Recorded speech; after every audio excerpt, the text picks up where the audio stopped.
ಆಯಿತು. ಮಗಳಿಗೋಸ್ಕರ ಕಚೇರಿ ನೋಡ್ತಾ ಇದ್ದೀರಿ.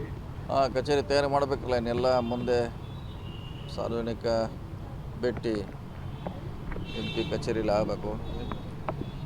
ಸೊ ಆದಷ್ಟು ಬೇಗ ರೆಡಿ ಮಾಡಿ ಇಲ್ಲೇನೋ ಮಾಡಬೇಕಂತ ಇವತ್ತು ವಿಸಿಟ್ ಮಾಡಿದ್ದೀವಿ ಅಷ್ಟೇ. ಮುಂಚೆ ಇದ್ದಲ್ಲೇ ಕಂಟಿನ್ಯೂ ಮಾಡೋದು. ಮುಂಚೆ ಅದು MP ಕಚೇರಿ ಅಂತ ಇದ್ದಾರೆ, ಅದನ್ನೇ ಮುಂದುವರಿಸ್ಬೇಕಷ್ಟೆ. ಈಗ ರಾಜ್ಯದಲ್ಲಿ ಸರ್ ಮುಖ್ಯಮಂತ್ರಿ ಬದಲಾವಣೆ ಚರ್ಚೆ ಜೋರಾಗಿ ನಡೀತಾ ಇದೆ. ಮಠಾಧೀಶರು ಬಹಿರಂಗವಾಗಿ ಇಲ್ಲ, ಅದಕ್ಕೆ ನಿನ್ನೆ ಅವರು ಹೇಳಿದರು, ಇಡೀ ಎಲ್ಲರೂ ಹೇಳೋದು ಮುಗೋದಾಗೈತಿ, ಇನ್ನು ಮತ್ತೆ ಅದನ್ನು ರಿಪೀಟ್ ಮಾಡೋದ್ರಾಗ ಅವಶ್ಯಕತೆ ಇಲ್ಲ. ನಿನ್ನೆ ಡೆಲ್ಲಿಯಲ್ಲಿ, ಬೆಂಗಳೂರಲ್ಲಿ ಎಲ್ಲರೂ ನಾವು ಹೇಳಿದೆ. ಸೊ ಅದು ಮುಗಿದೋದೇ ದಿವಸ ಅದನ್ನು ಮತ್ತೆ ಮುಂದುವರಿಸೋದ ಅವಶ್ಯಕತೆ ಇಲ್ಲ. ಬೇರೆ ಬೇರೆ ಮತ್ತೆ ವಿಚಾರಗಳಿದೆ. ಬೇರೆಯವರು ಸೈಲೆಂಟ್ ಆಗಿದ್ದಾರೆ. ಸ್ವತಃ DK ಶಿವಕುಮಾರ್ ಅವರು ಎಲ್ಲರಿಗೂ ವಾರ್ನ್ ಮಾಡಿದರು. ಆದರೆ ಇವತ್ತು DK ಸುರೇಶ್ವರು ಹೇಳ್ತಾ ಇದ್ದಾರೆ, ಮುಖ್ಯಮಂತ್ರಿಗೆ ಅಧಿಕಾರ ಇದೆ, 30 ಜನ ಮಂತ್ರಿಗಳಿದ್ದಾರೆ, ಯಾರು ಬೇಕಾದರೂ ಮುಖ್ಯಮಂತ್ರಿ ಮಾಡ್ಬೋದು, ಮಾಡ್ಕೊಳ್ಳಿ. ಇಲ್ಲ, ಅದು ಮುಗಿದೋದಿದ್ದೆ, ಅದು ಮಾಡೋದು ಬಿಡೋದು ಪಕ್ಷಕ್ಕೆ ಸಂಬಂಧಪಟ್ಟದ್ದು. ಅದು ಯಾರ ರಸ್ತೆಯಲ್ಲಿ ಚರ್ಚೆ ಮಾಡಲಿಕ್ಕಾಗಲಾರದು. ಅದು ಹೈಕಮಾಂಡ್ ಇದೆ, ಪಕ್ಷ ಇದೆ, ಅವ್ರ ತೀರ್ಮಾನ. ಅದು ಯಾರೂ ಎಲ್ಲೇ ಮಾಡಲಿಕ್ಕಾಗಲ್ಲ. ಪಕ್ಷದ ತೀರ್ಮಾನ ವರಿಷ್ಠರಿದ್ದಾರೆ, ಶಾಸಕಾಂಗ ಪಕ್ಷ ಇದೆ, ಅವರು ಮಾಡ್ತಾರೆ.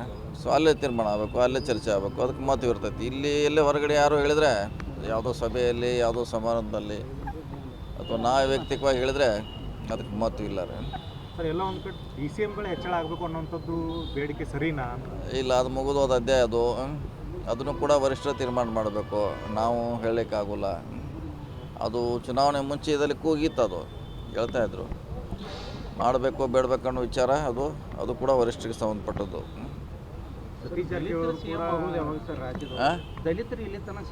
ಇಲ್ಲ, ಅದಕ್ಕೆಲ್ಲ ಹಾಗೆ ಹೇಳಕ್ಕೆ ಅವ್ರು ನೀವು ಇದನ್ನ ಏನಾರು ಹೊಸ ಕೇಳ್ಕೊತ ಕೂತ್ರೆ ಅದಕ್ಕೆ ಮತ್ತೆ ಎಲ್ಲಿ ಹೋಗಿ ಸುತ್ತಾಕೆ ಎಲ್ಲೇ ಬರ್ತೈತೆ. ಸೊ ಅದನ್ನೇನಿದ್ರು ವರಿಷ್ಠರಿಗೆ ಕೇಳಿ ನೀವು. ಯಾರು ಸಿದ್ದರಾಮಯ್ಯ ಅವ್ರಿಗೆ, ರಾಹುಲ್ ಗಾಂಧಿಗೆ, ಅವ್ರ ಹಂತದಲ್ಲಿ ಇದು ನೀವು ಕೇಳೋ ಪ್ರಶ್ನೆ ಅವ್ರಿಗೆ, ನನಗಲ್ಲ. ನಮ್ಮದೇನಿದ್ರು ಅಭಿವೃದ್ಧಿ, ಹೊಸ ಕೆಲಸಗಳು ಅಷ್ಟಕ್ಕೆ ಸೀಮಿತವಾಗಿ ನಾವು ಇರ್ತೀವಿ ಅಷ್ಟೇ. ಈಗ ನೇರ ಪ್ರಶ್ನೆ ಸರ್, ಈ ಹಿಂದೆ ನೀವು ಕೂಡ ಹೇಳಿದ್ರೆ ನಾನು ಕೂಡ ಮುಖ್ಯಮಂತ್ರಿ ಯಾಕೆ ಆಗಬಾರ್ದು ಅಂತ. ಅದು ಮುಂದೆ 28ಕ್ಕೆ ಅಂತ ಹೇಳಿದ್ದೀವಿ. 28 ಚುನಾವಣೆ ನಂತರ ಅದು ಕ್ಲೇಮ್, ಈಗಲ್ಲ.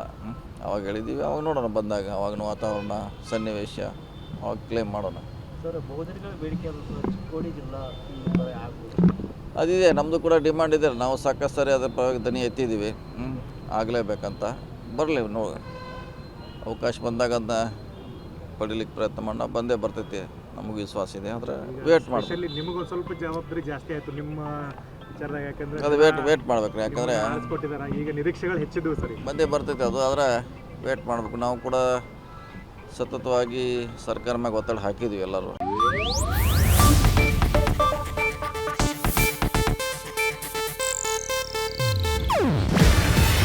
ಇದು ಏಷ್ಯಾನೆಟ್ ನ್ಯೂಸ್ ನೆಟ್ವರ್ಕ್ ಪ್ರಸ್ತುತಿ.